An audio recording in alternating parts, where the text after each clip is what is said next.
learn life lessons from anywhere, from our family, from our friends, from our work, and from our sci-fi. So here's 5 life lessons taught by Worf from Star Trek. Coming up right after this. Prune juice, chilled. Fruit juice? If you say so.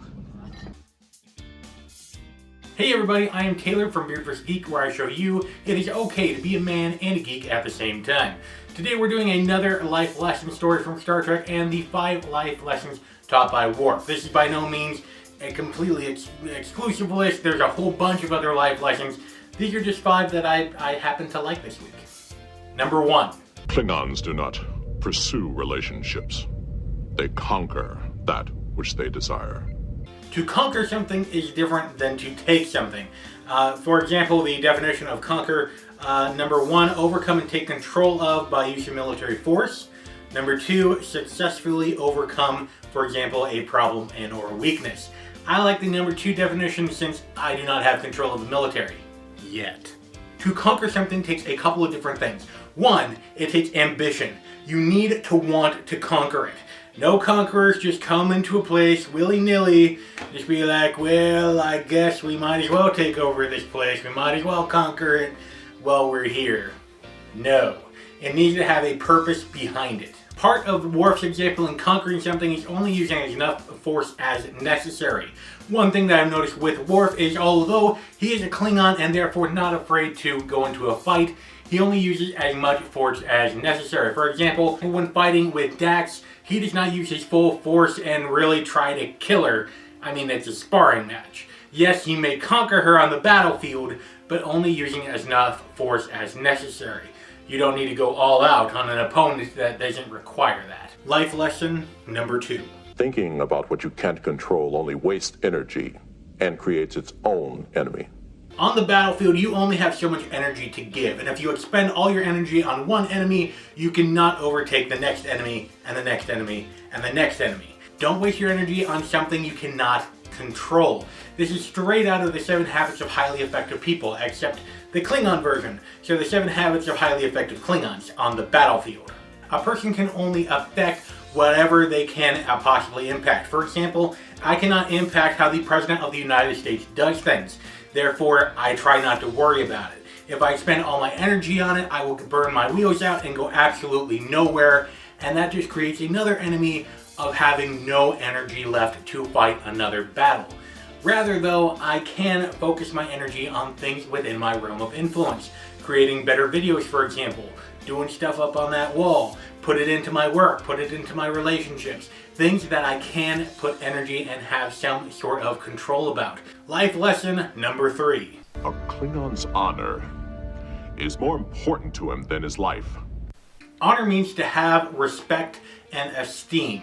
Now that can be from your coworkers, that can be from your bosses, that can be from the people below you in whatever chain of command that is, and that can be for yourself. Having honor is extremely important. A person can distinguish honor of another individual by simply either looking at them or having a conversation with that person.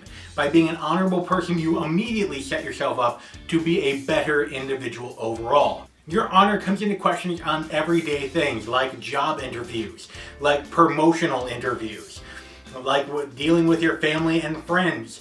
Honor is a big part of whether or not people can even trust you.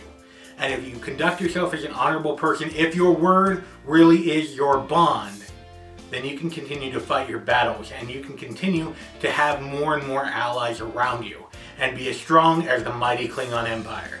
Life lesson number 4. But what I want is Worf. Why? Because he has the courage of a berserker cat.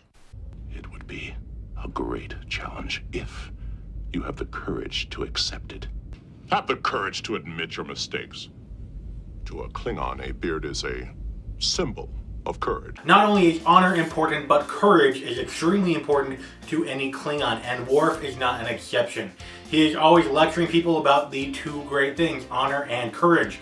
Those things kind of go hand in hand. Courage is the ability to face your fears and the ability to move forward. In our daily lives, we can follow Worf's example and have courage in order to reach for things that otherwise might defeat us. Have that courage to go in there and ask for a promotion. Have that courage to stand up to that bully. Have that courage in order to progress your life forward. And sometimes have the courage to admit defeat and to have a strategic exit. Indeed. Courage comes in all sizes. And finally, life lesson number 5. Klingons appreciate strong women. This one does not just pertain to Klingons liking strong women, but liking strong people in general. And this is something that we can apply in our daily lives as well. Now, being a strong individual does not just talk about physical strength. Let's face it, not everyone can be as buff as I am. But it also refers to having strength of character, strength of courage, and strength of mind. So when it comes down to finding that partner, don't go for a person that is entirely weak. Someone that has to rely on you all the freaking time, or rely on somebody, or does not follow through, or does not have that strength of character and that honor that we talked about earlier in this video. Find somebody that is strong. Not only does that courage apply to the people that you associate with, but to you as well. So be that strong person.